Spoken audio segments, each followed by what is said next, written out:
right off the bat, I have to ask, and this may be a hugely naive question, but in terms of making this film, is it all dangerous to make a film that points out the fact that pretty much every cop, you know, is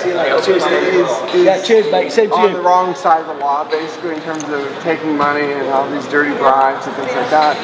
Or is it so accepted that it's not a big deal? I think it's the case of the latter. It's, you know, it's completely accepted in South Africa that police are going to be taking bribes and working on the other side of the law. And in some way there's a lot of sympathy for that in South Africa, because they are among the worst paid professionals in the country. And it's very dangerous for them as well. A lot of people die in the line of duty. And there's a real sense that they're owed by the country. They are paid appallingly. They're putting themselves, their lives on the line. And there's a sense that they deserve, you know.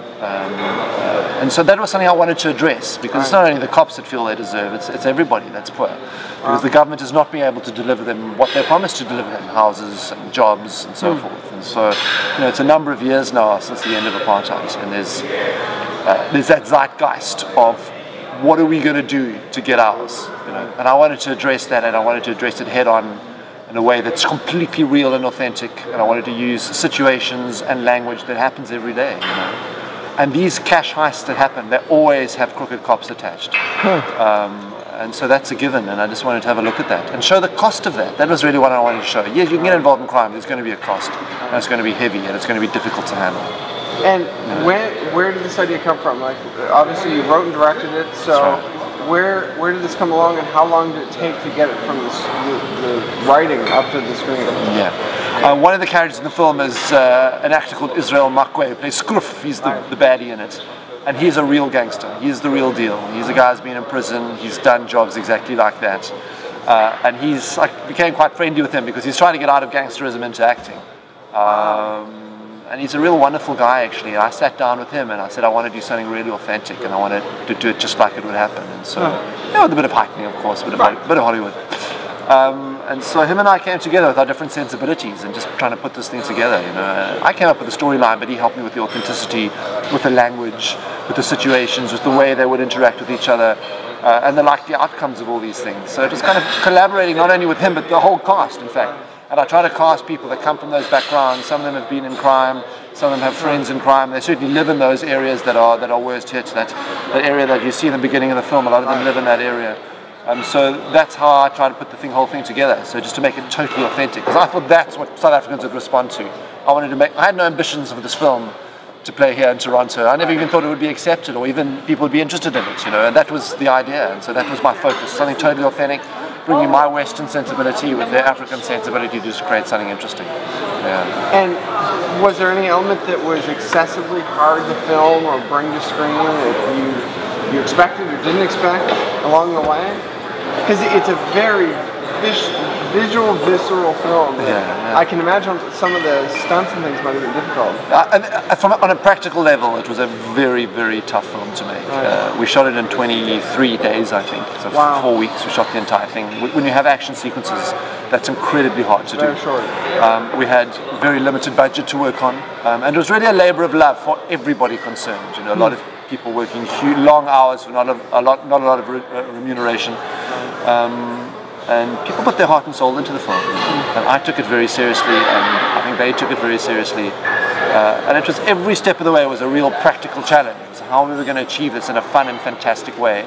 That we could create a movie that could compete with, you know, the American movies are coming in. That's what people can choose between. They're going to see this $100 million picture, or they're going to watch this South African picture. And so I didn't want to let people down in the sequences. And obviously you can see it's a low budget film, but I don't feel, and I hope that you don't feel that you're let down in terms of the action, and that it's boring or not spectacular enough or not tense enough. And I'm just trying to get each of those things right, you know, and I wasn't going to compromise, even if it meant putting my own money in, putting my own time in, and I've sacrificed a lot, many months of my life to make this film. Well, as an outsider, I'm also wondering, what is the film industry like in South Africa? Because, you know, living in North America, we really have no clue. We hear the occasional film that comes out, but, you know, we really don't understand what's going on there, I guess. There is a core group of tremendously passionate filmmakers in South Africa who love the medium and would do anything to make movies. and in some ways it's kind of inspiring because there isn't a lot of money in South Africa.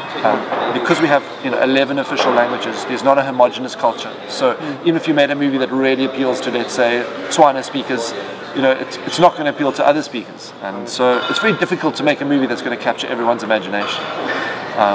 And yet we make movies, and it gets done, and by hook or by crook.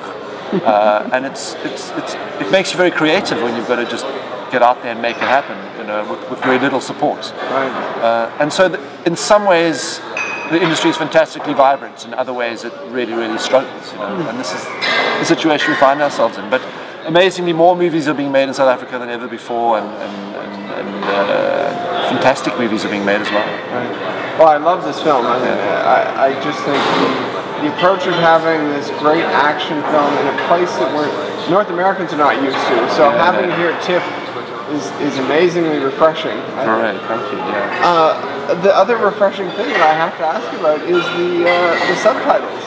It's a funny thing to ask about, but subtitles in so many films are so dull, they're so hard to read.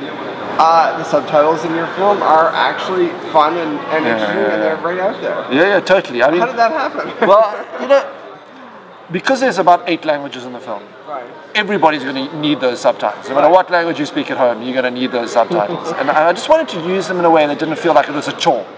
And I would read in subtitles and my eyes could move. So always trying to balance the frame where I put my subtitles. Sometimes it's in the conventional position because that was the most balanced place. Other times it's in other positions. And I just wanted to make it easy to read, fun, almost have it as a character in the movie, and so that it felt seamless. And so you never felt like, oh, I'm having to read and that I'm missing out. I hate it when there's amazing performances happening and everyone's eyes are down at the subtitle and they miss out. So I always try to balance it in such a way as that you could kind of, with the way you look at the film, you can capture those subtitles. And it's just an opportunity. I try to take every opportunity that was available to me to make the movie just that much more fun to watch, and just do something, something interesting. Well, and then in terms of TIFF, you've been here for a couple of days. Yeah. What's that experience like as a filmmaker coming in for the first time? Well, it's my first time at TIFF, first time in Toronto. I've just been saying to everybody that it's ignited my passion again for interesting films. A lot of these kind of really interesting films that you have here don't get to South Africa. We kind of get the blockbusters only. And just seeing these interesting films and seeing the appetite for these interesting films, and I must say that the Canadian audiences are just so vocal and appreciative, and it's just sort of ignited in me a passion to make wonderful and interesting films, and so I've just loved my time here.